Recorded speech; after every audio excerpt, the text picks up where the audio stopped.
how COVID has impacted our world. But for the most part, I'm going to remain true to the core content because I think that's really universal and lives through the test of time, regardless of kind of when we're engaging in this or not. And loyalty is really always the thing that's going to carry the arts forward.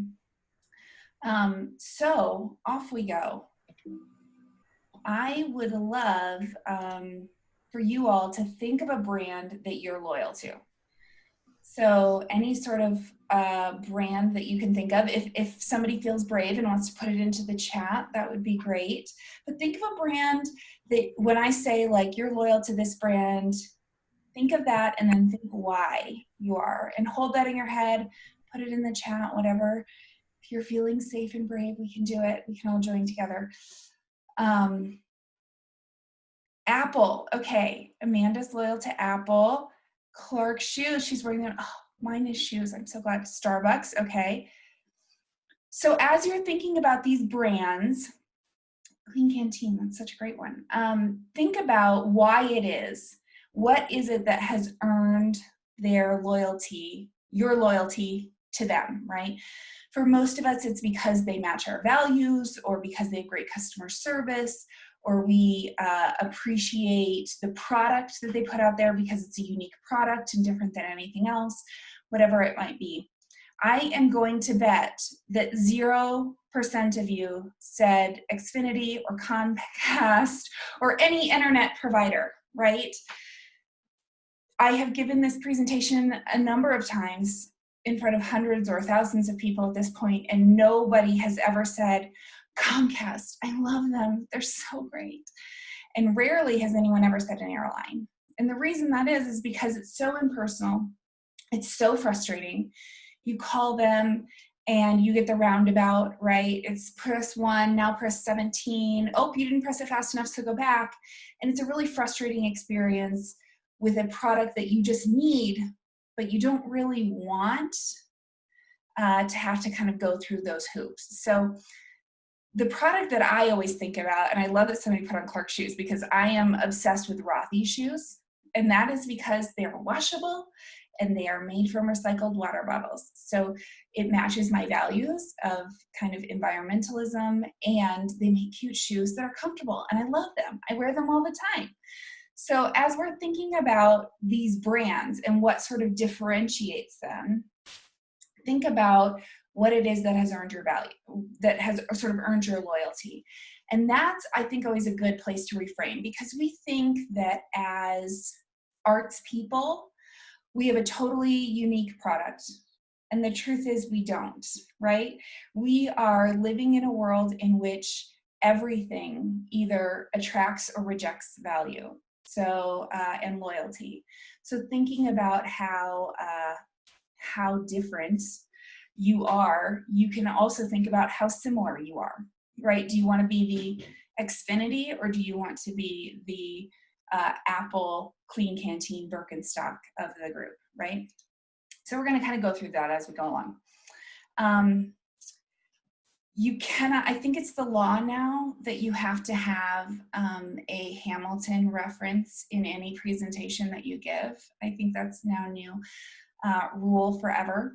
So thinking about how we kind of turn our brains when we go into kind of a post-COVID life, we need to move away from this sort of King George, like, you belong to me, you can't go away kind of mentality into the world has erupted in a revolution, right?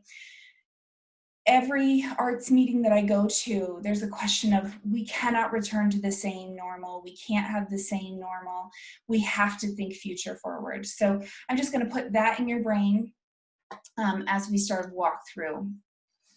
So the reason I focus on loyalty more than anything else throughout my career, throughout this project, is for really 3 key reasons. The first of which has become far more relevant as life goes along. So first off is it's risk sustaining. So let's say we put up a show, or we put up an exhibit or something like that, and people are just like, I'm not that into it, right? they're still going to come back because they know that was a one thing that they didn't particularly enjoy, but they're still going to stay with you. Let's say you make a mistake. Let's say that there is a Me Too moment, or you have bumbled in the messaging on something. They'll forgive you for a one-off aberration as long as it isn't sort of continuous, right? And then, of course, a pandemic. So Curious began this work in 2016, and what I'm going to present to you is actually based on a white paper that we put out 2 years after that talked through that incubator period and how we sort of increased loyalty along the way. Now that has become ever more relevant as we head into a pandemic, right? How can we live in a world in which we can't have live exhibits, live performance, and keep people with us? Well, that's because they were loyal to us to begin with. So how do we get those loyal patrons that will sustain us as we go through risk is really what the crux of today is going to be about. Curious was the last arts organization in Colorado to have to furlough or lay off employees because we had such a loyal base that sustained and carried us through those early days. So it's not just like a nice thing to say, it's actually saving people's jobs, being able to sort of keep people employed in the long run. Money, obviously we all know by now it's cheaper to keep a patron than to attract a new one. And obviously cash flow is king within our industry as well. And then Curious needed a reframe. The company at the beginning of this work was talking all about themselves, and it was about how you as a patron need to support us as a company because we are doing the work, rather than sort of spinning it the other way. So this is the point at which I sort of break and say, okay, now that we've sort of got the baseline, what are we even talking about here? So I joined the Curious team in 2015, and at that point I was handed the steering wheel of what I liken to be a plane in a nosedive situation, and just like pulling back with everything I had to say, please don't crash, please don't crash. The company had lost its angel donor, who was providing six-figure gifts every year to balance the budget, and had atrophied significantly because of those gifts. So in all ways, from the staff to the board, everybody was in disarray. Subscriptions were down, single tickets were way down, donations were way down, and they really needed somebody to come in and say, okay, we got to right this ship. We got to level off the plane. And my lens and focus is always going to be towards patrons and towards loyalty. So after an audit, we came up with this, which is the loyalty target, which is what we're here to talk about today. So essentially, our goal and the way we thought we would sort of save Curious was moving patrons to a point where they could say, Curious is my cultural home. So we thought about this as a target, like you're seeing on the screen, with various concentric rings leading out, and three kind of forces pushing people towards the center to say, Curious is my cultural home. Now, you're always going to have people on the outside fringes that have either, I've never even heard of you, or I sort of know who you are. But the point is, you're always kind of moving people further towards the center. Now, there's three kind of forces that move people to the center. The first is the deepening of the financial commitment.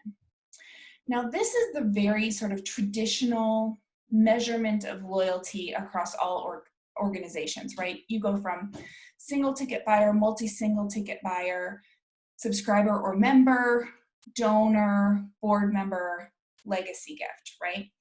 And we have traditionally, as an industry, measured people only based on that metric, right? You are loyal if you give us a big check.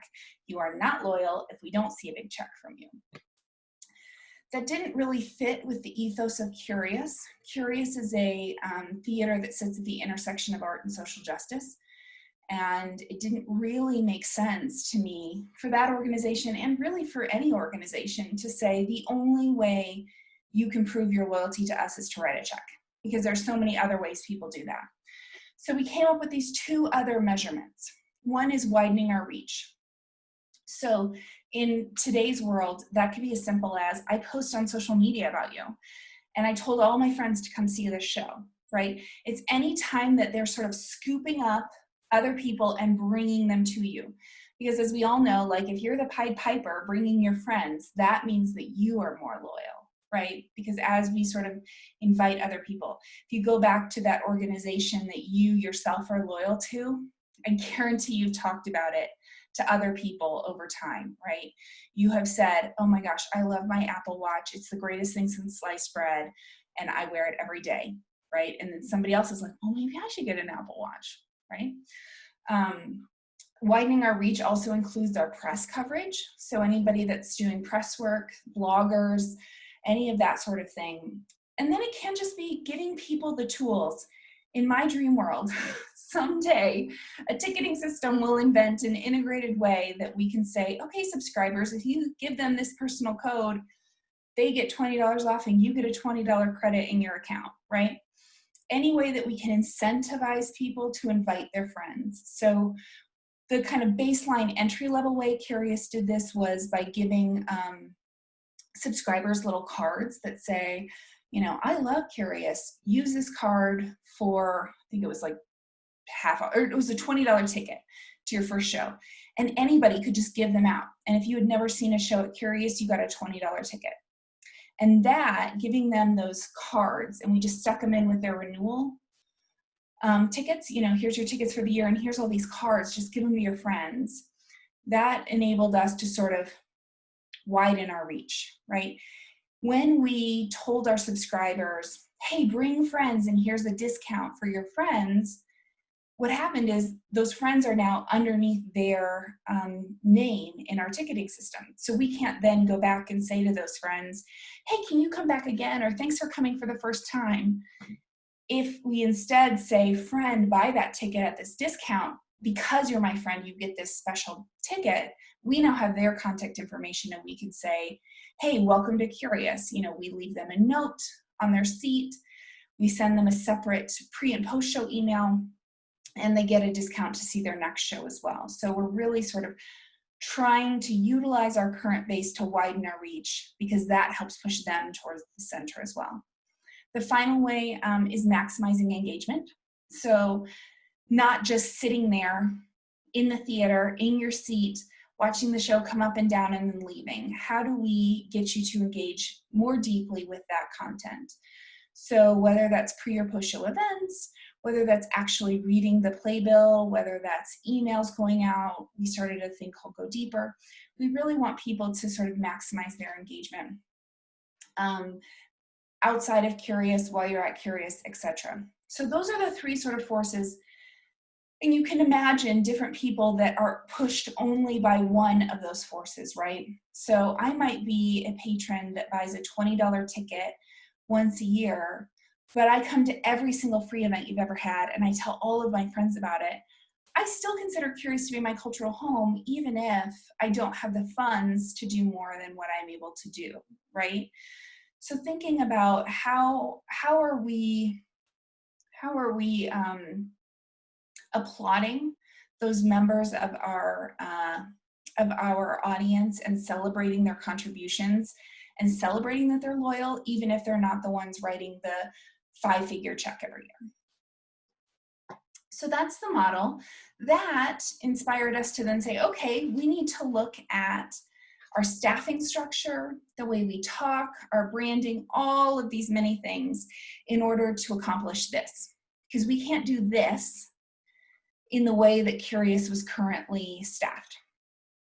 So we started really focusing on storytelling. So the first thing I always tell people is mission, mission, mission. Everyone, top to bottom, right? CEO all the way to your person that's changing out the toilet paper in the bathroom or selling a ticket or ushering. All of your volunteers, all of your employees, everybody, board members should be able to say, what's your mission? and they should be able to parrot that back. If they can't parrot it back, that means you either haven't done enough training or your mission is too damn long that nobody can remember it. So curious, we say, you know, we are constantly sort of training people and getting them to understand what it is that their job and how that interacts with the mission. So think about it like, I love this picture because it's like all these NASA people. If no one knew our mission is to go to the moon and somebody couldn't figure out how their role played into getting people to the moon, then they're not going to, you know, actively participate in getting you to the moon.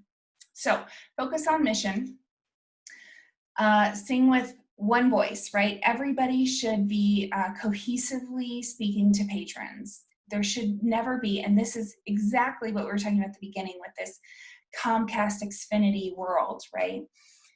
If I call and I say, hi, I'd like to make a donation, I shouldn't hear, oh, I'm sorry, I can't do that. Let me transfer you to somebody in development. Instead, should be, oh my gosh, thank you so much for that. That is really amazing. Let me take down your information. If you truly do not have the skill set to take that donation, then at least get all the information so that they're not being bopped around, right? The further away we can get from that Xfinity model, the better people feel about things. This also, you know, goes to your marketing and your emails and anything else that you're sending out. When I got to Curious, literally a 5-figure donor that had just given her gift had gotten in the mail, she was also a subscriber, had gotten in the mail a postcard that had a discount for a single tickets for the next show.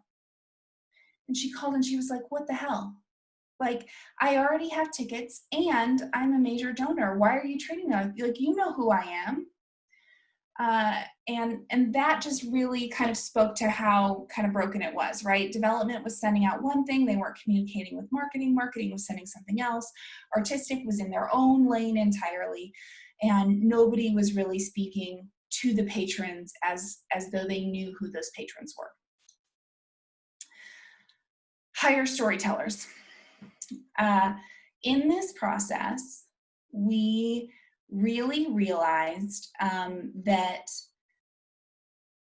if we hired people that knew how to tell the story, that knew how to say, you know, Curious sits at the intersection of art and social justice, and this is why we're doing what we're doing, and this is how we're doing what we're doing.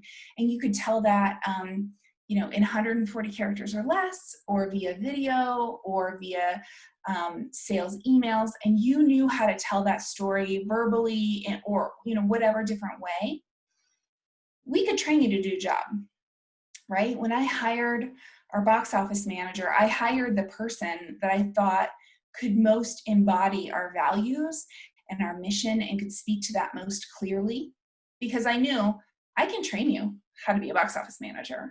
I can't train you how to tell a good story. And then the last part of focusing on, oh, Moira's frozen. It's Moira Rose saying, courage.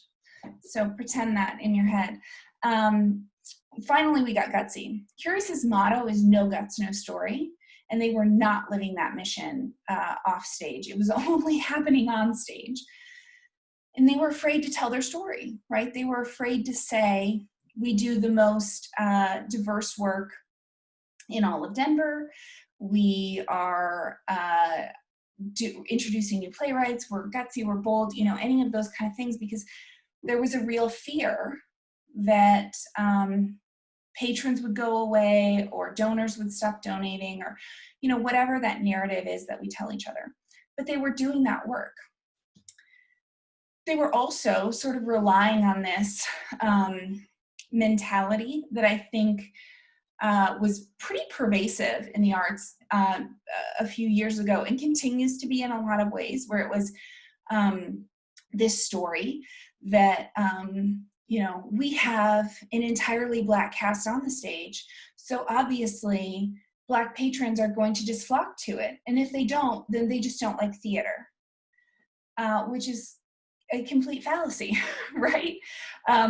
Every show that you put up that you know, is an entirely white cast does every white person in your city come? No, of course not, because you didn't invite them.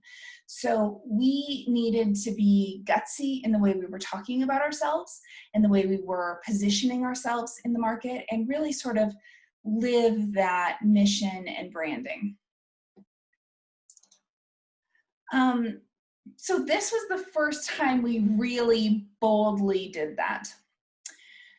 In 2016, our fiscal year-end appeal, which goes out in June and July, we changed the sort of regular, like, oh, I'm going to write a letter from the artistic director saying, we had such a great year, everything was awesome, but we really need your help so that we can either finish in the red or start next year, you know, whatever it might be. And we rewrote the Declaration of Independence. And we took the words from the Declaration and wrote them as though they were for an independent theater company. And then we had a number of our actors and staff and board members sign on the bottom of it, folded it up, mailed it out, more than doubled our year-end contributions from the year before. So and then from that point, continued to get gutsy, right? We said, oh my gosh, that worked so well. We made twice as much as we thought we were going to make, and twice as much than we've ever made before. So we kept leaning into that, and we kept growing that. But what really that taught us was the bolder we are in the way we talk about ourselves, and the more we own our story, the more the audience responded. We have a question that I just want to jump to, and then I'm going to jump back into this. So somebody asked, how do we avoid the discount culture from patrons only coming when there are tickets that are free or waiting for discounts? This was something that we really had to retrain people on. It takes so much time. When I got there, every single show was getting a postcard with like a 50% off mailer. And we had to just cut that, nip that in the bud and not do it. And it took a little bit of time, but what we started doing was reframing it and saying, the earlier you buy, the cheaper the tickets. The earlier you buy, the cheaper the tickets. The earlier you buy, the cheaper the tickets. And finally, people sort of got it. And we only do discounts now very specifically. So for example, we will do a discount to a specific group of people. Maybe like you saw a show by this same playwright 3 years ago, but you haven't been back. We might send you an offer that's like 2 for $60. So it's not really that much off, but it sounds like it's something. And we hardly ever do discounts. Instead, we've really pushed people into that subscription model. Thanks for the question. So now, the next sort of section of this is thinking about the patron experience. We had terrible customer service when I got to Curious. And one of the things that we've really focused on over the years is training people to think about the patron experience. My motto is treat everyone like you want your grandma treated. So for some of you, that might not be your grandma, it might be your mom, it might be your sister, it might be your dog, it might be whatever. It's whoever it is in your mind that you cannot fathom somebody treating them poorly, right? If Grandma Judy shows up at the theater and she cannot climb the steps to the front of the theater, that side door damn well better be opened. Because if that side door is not opened and Grandma Judy can't get in, I am super pissed about that.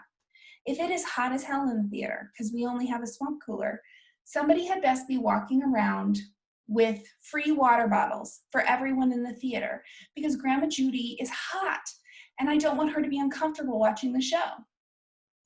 So think about whoever it is that's your, Grandma Judy, and inspire people to think about them, right? When we tell people treat the customers like you want to be treated, they go, well, I wouldn't really mind it if somebody did that to me. Well, that wouldn't really be that big of a deal. But once it becomes somebody that's special and precious to them, it's a different conversation. And then it's like, well, no, you can't treat my grandma like that. That's not acceptable. So whoever it is that's sort of that like special, little bird that you don't want to hurt, that's who we really want to focus on getting in their minds around who it is that they are going to focus on and treat everyone that way. Oh, before I move on, I should say part of that is really giving authority to your frontline workers, right? So if they don't feel like I have the authority to give away free water bottles, they're not going to give it away, right? They're afraid of getting in trouble. So we really need to be able to tell people, this is really, like, we really mean it when we say this. And if you have a question about it, what you're going to do is take down that patron's information and have somebody call them the next day. Never have that patron call you. You know, you are going to be that. And we are constantly sort of reinforcing that message. But for the most part, we really want you to be able to take control of the situation that night and fix whatever the issue is. I think the worst that happens in that is, you know, maybe you gave somebody a free ticket when you shouldn't have. So what? It's better than the alternative, right? It's better than losing a patron. So the second side of that coin is long-term loyalty over short-term gains always. If you are thinking about today's budget, you're not thinking long-term, right? If you're sitting there counting the pennies and saying, well, if we give a refund to this person, then, you know, we're going to be $50 short on this show. Instead of thinking about, if I don't give a refund to this person and they are pissed off and are never going to come back, I've now lost thousands of dollars in the future. This is a real example. So I had a patron that had been a longtime subscriber. He'd been a subscriber for more than 5 years. And he came to a show and he was like, this is terrible. I want a refund on my subscription. This is awful. Don't contact me again. And so they bumped it up to me. Anything that's very significant gets bumped up to somebody with a bigger title, right? So I handle a lot of our personal disputes from patrons if they have issues. So I would encourage you to utilize that as well. Make time and space in the day of your executive leadership to handle those kinds of things. It has a different tone when it comes from that person. So I responded to this man and said, you know, you have been a loyal patron forever. I'm going to give you your refund if you promise me that you will come to this next show as my guest and then let me know what you think. And he said, okay. So we refunded the money. I sent him tickets and then afterwards called him and he said, Katie, you're right. I love that show. I remember why I love Curious so much. We're going to renew our subscription and also here's a donation. Since then, he has been a subscriber and a donor every year. So what that really shows, I think the last time we checked, because we've been sort of tracking him, right? The last time we checked, his lifetime value is now over $5,000 since the time that he canceled his subscription. This was three seasons ago, right? So he has donated and purchased subscriptions in excess of $5,000 over the last 3 seasons after he would have just walked away, right? A lot of theaters or a lot of arts companies would have just said, no, sorry, no refunds on subscriptions. And they would have lost that person forever. You might have kept your $250 left in that subscription, but you wouldn't have ever made another dime and you probably would have made an enemy. So we are constantly thinking about long-term loyalty. I have this little note picture, this note card picture, because one of the things we learned in this that is the most basic thing is that a note card on someone's seat dramatically impacts them. I did a series of dozens of interviews, one-on-one interviews at the end of this incubator, 2-year incubator period with people that had jumped. So for example, we had a $100 donor that jumped to $1,000. And I called her and said, what was it that made you feel stickier to the organization, that made you feel like you wanted to contribute more deeply? She had absolutely no idea that she hadn't always been giving $1,000.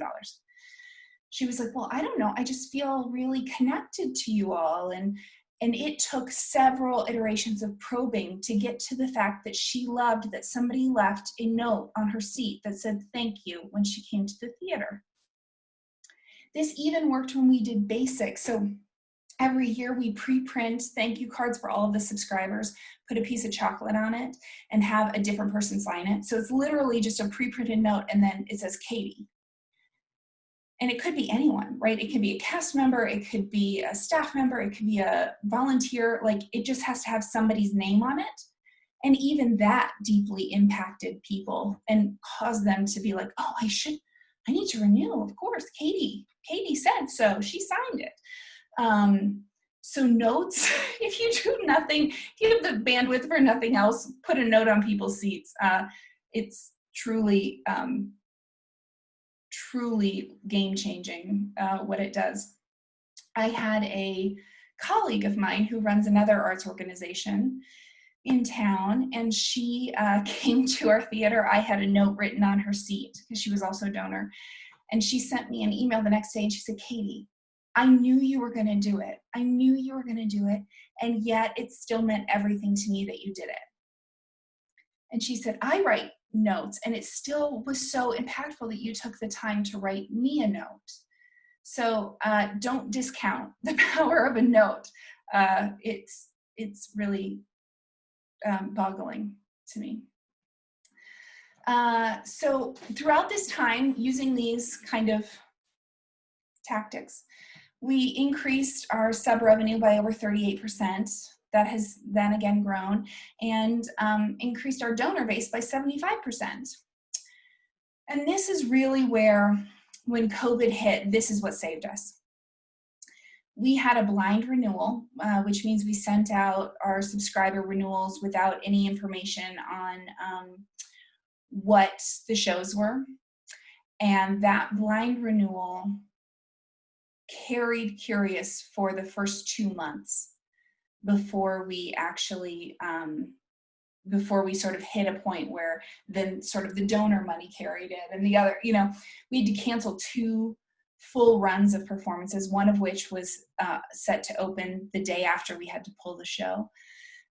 And so we had a lot of money banked into it. But that sort of commitment to say, of course I'm going to renew to Curious. I know exactly who they are and what they do, and I care most deeply about what they do, that I don't even care what the specific shows are. I just want to renew. How do we define our donor base? The donor base is just the number of people that donate. So we count like subscribers who add on, people that write a separate check for the annual fund, all of those. So that donor base number is based on number of households that donate. And how do we decide who gets a note? We actually put out a lot of notes. So anybody that is a $250 donor or more gets an individual note every time they come to the theater. That can be from any staff member. If they're, in one of our individual portfolios for a higher level donor, then it comes from one of us. We also try to shake it up a little bit so you get a different person in your note. And then we also target people that we know have the capacity to give that's higher, and they might get a different kind of note, or they might get a note even if they haven't subscribed, and then subscribers get it once a year. And then usually lower level donors will get a note, or if you've made a massive jump, will get a note once a year or when that happens. The new to file people get a pre-printed note that just has a signature on it if this is your first time in the theater. I feel like, and then if you're if we sort of identified you as like a key person online for us, a key presence that's doing a lot of liking and sharing and commenting on our social media posts, we have a standard form for that we put on their seats as well. So basically, as we note those people on social media, we'll flag them in our ticketing system. And then when we pull the list of who's coming, we have a standard report that says, okay, these are the donors that get notes, these are the new to file, and these are the other folks that we've identified. So that's how we figure that out. Okay. Final section, engagement activities. Give the people what they want. Curious was doing a lot of engagement activities. that took a lot of effort and a lot of steam, and not that many people were coming. And since we were really focused on how do we engage people most deeply, we needed to come up with what it is that they actually wanted.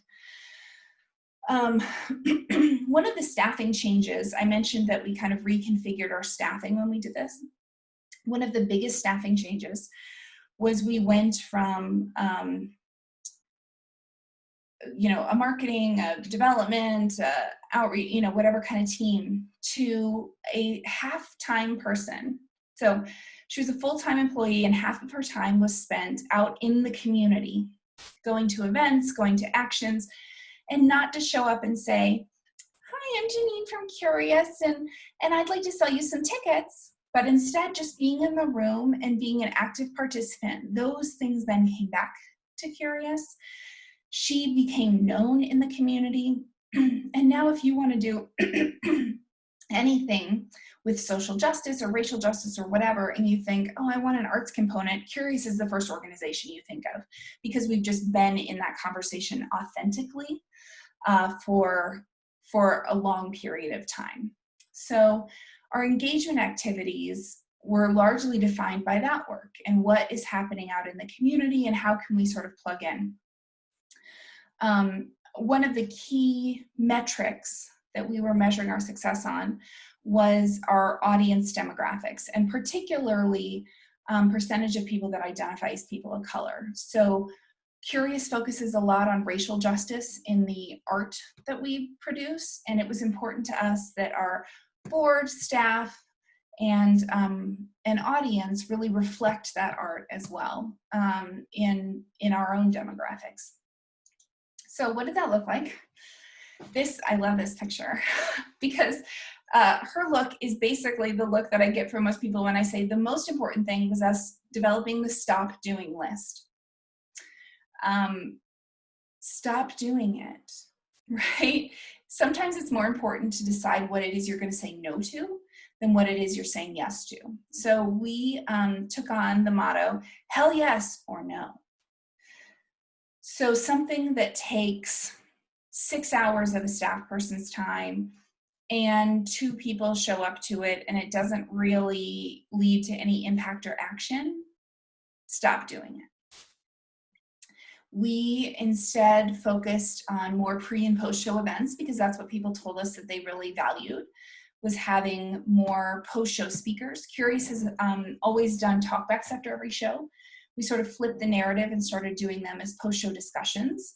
And about 25% of them over the last few years have had a guest speaker that specifically speaks to that issue. And then in the last year, we've developed social justice partners that are formalized partnerships. So Planned Parenthood, ACLU, Colorado Immigrant Rights Coalition, right? Depending on the show itself that we are partnering around, we find the right partners that are able to guide our artistic team, our content development, and also do a lot of those pre and post show events for us. That also went into Go Deeper. So we started a part of the website that we called Go Deeper that really kind of allowed you to go deeper, for lack of a better word. It had different recent events. It had articles that helped you understand the issue. It really sort of was a hub for further learning on an issue. And having those social justice partners allowed us to curate that a lot better than we were able to do ourselves. But that Go Deeper became one of the most used areas of our website.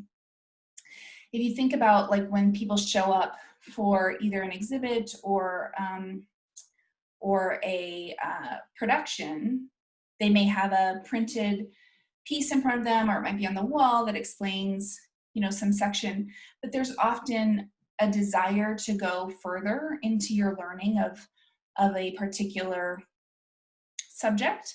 And having a little bit of guidance and a little bit of pointing you in the right direction seemed to be really helpful to people. So we linked to that in both our pre and post show emails. talked about it at the post-show events, and also within the printed program itself, really highlighted the Go Deeper section. So a lot of times we would have maybe the first section of an article would be printed in our printed program, and then we said, for more on this, go here. And over the years, that really became, you know, at first, I will tell you, our board, whenever we would say, well, just, it's on Go Deeper, go look and Go Deeper, the board would be like, what is Go Deeper? We don't understand. What are you talking about? And then at the last board meeting, somebody looked at another board member and was like, well, didn't you read that article on Go Deeper? And we all felt like, yes, we've arrived. They get it. So not only just the metrics, but also sort of anecdotally, seems to be really doing things, good things. Finally, an online social justice hub. We didn't set out to do this, and it just sort of happened. We would start posting all of the actions and events that we were at. And people were like, oh, I wish we had known about that. We would have gone. So we started posting ahead of time and saying, like, here are all the things that are going on in Denver around immigration, you know, and we would say, oh, look, check out this cool event. And what we started learning was that people were going to Curious's like Facebook page to find out more about what social justice events were happening in Denver. So it was this really odd thing that happened where we had started off sort of reaching out to the social justice community, and it flipped around a little bit where we were instead pushing people into the social justice community from not only our work, but just from our being a part of it and on social media with those events. So I'm going to wrap it up, and then we're going to have a couple of minutes to kind of think about things, and then we'll jump into some more questions. So rethinking loyalty.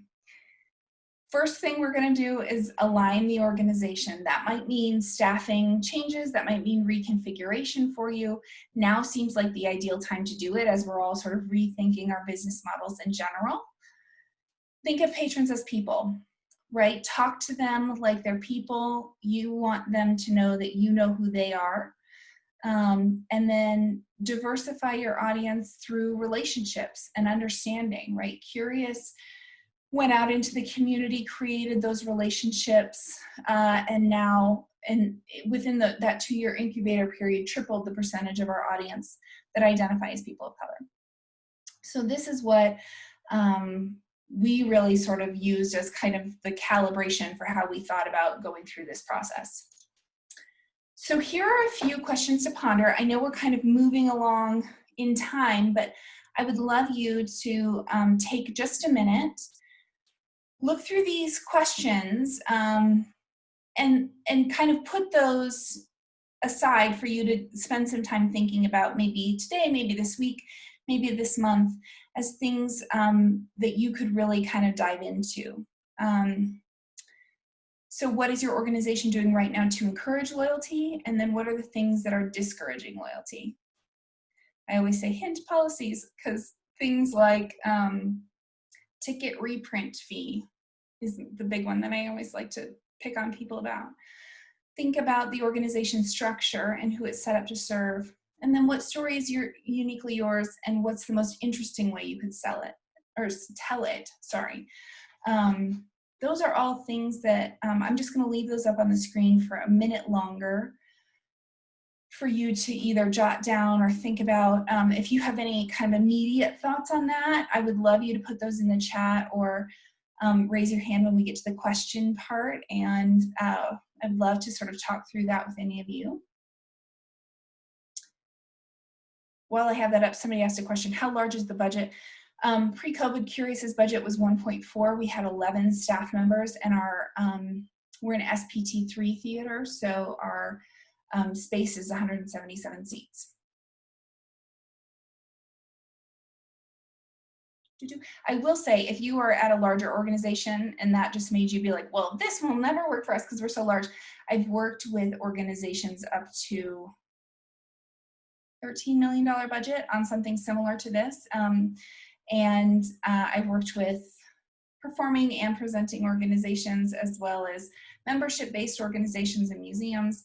Everybody can take something away from this to infuse into their organization. It's certainly more of a methodology than it is just a cut and paste. Okay.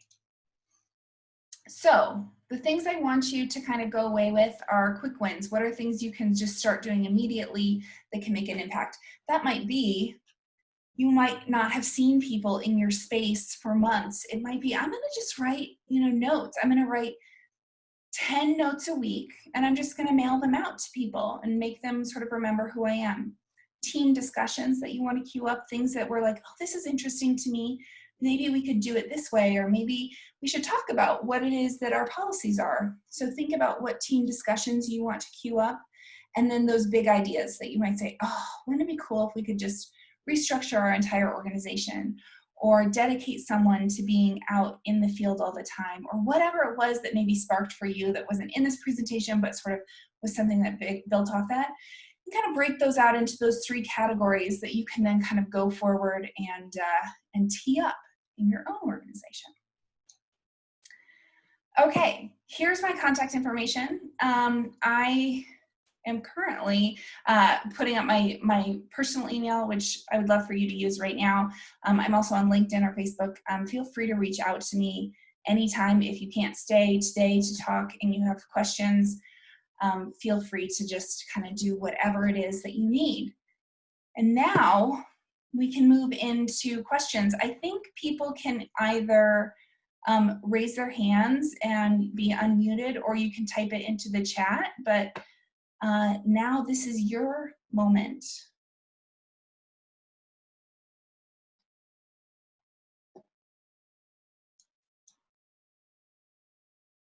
John will rush at once.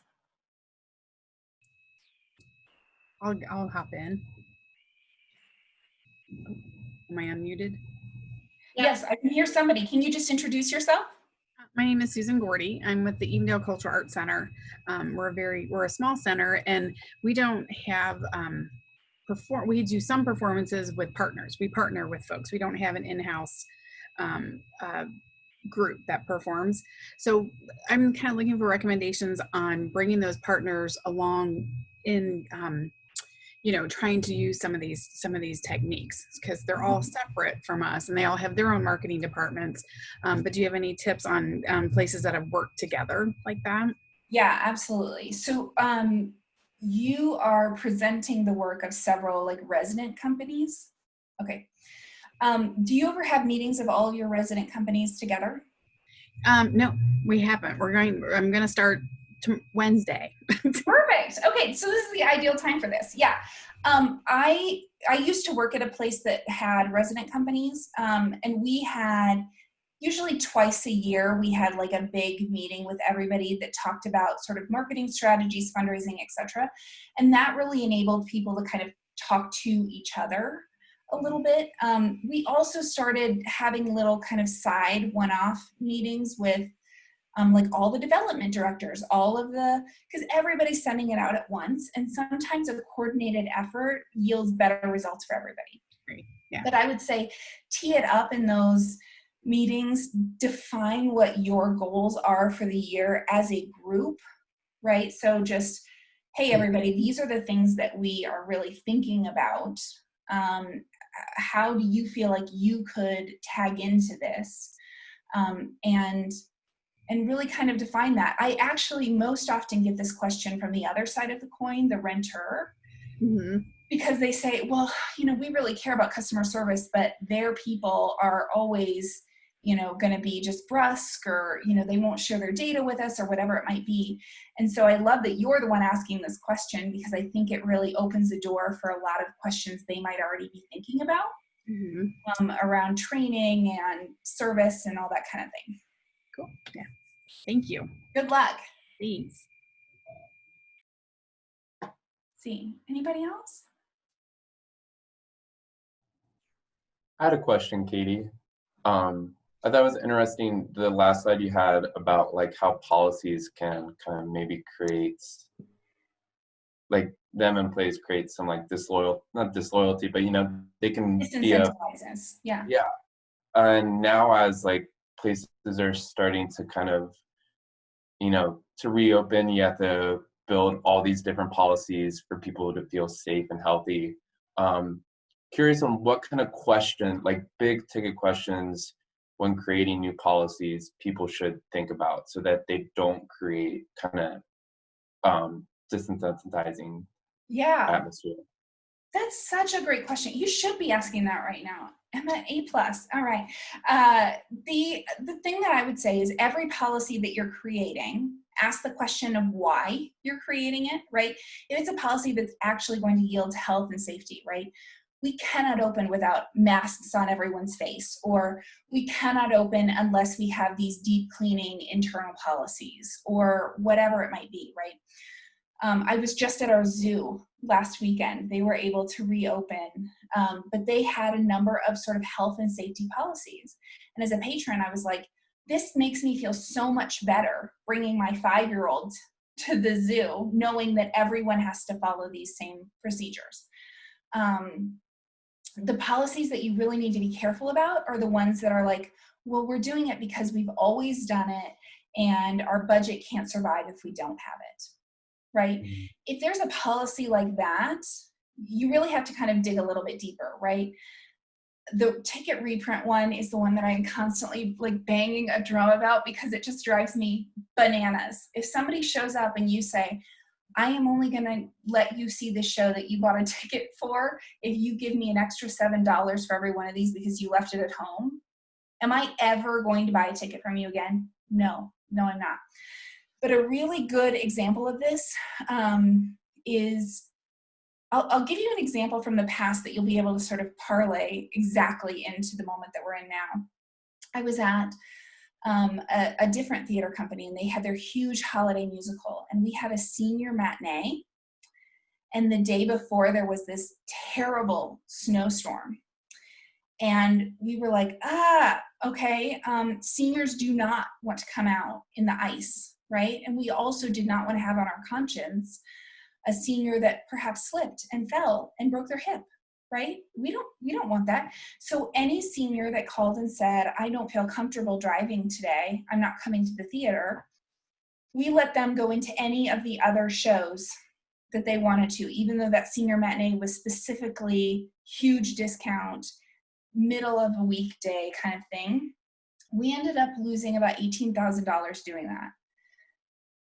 And it was worth it because we did not see any sort of dip. Instead, we saw growth in all of our senior programs over the next year because seniors were then not afraid, right? There wasn't this, well, I bought a ticket, so I have to go on that day. Otherwise, I'm screwed out of, this experience, which is often the case, right? So if you have people that are wanting to come back and you say, I want you to buy a subscription for next season, it can't be, we want you to buy a subscription for next season, period. It has to be, we want you to buy a subscription for next season. There's no risk. If it turns out we can't produce anything, or if you don't feel safe or comfortable coming, we will happily give you your money back, give you a credit, make sure you see 5 shows, carry it over to the next year, whatever it might be, right? You need that money now from a cash flow perspective, but that does not mean that you have to make sure that your patrons are just like following this stringent set of rules. Now is the moment to throw out the rule book and just say, how can we make people feel comfortable coming back to enclosed spaces where we're breathing the same air? So yeah, I would definitely take a look at any policy that you're creating as well as any policy that exists and say, who is this serving? Why are we doing it? What's the real point of it? And then just 86 the ones that don't make sense and explain the ones that do make sense so your patrons understand it. Great, thank you. Yeah. Anything else? Last call. Okay. Well, thank you all so much for having me here today. It's so weird presenting on Zoom, so I hope it wasn't too chaotic, but I really appreciate you being here, and I appreciate you all having me for the SMART Summit. And I wish you all the best with the rest of this summit this week. And hopefully one day I'll get to come see you all live in Cincinnati. Wonderful. Thanks so much, Katie. This was great. Bye, everyone. Bye. I think, Katie.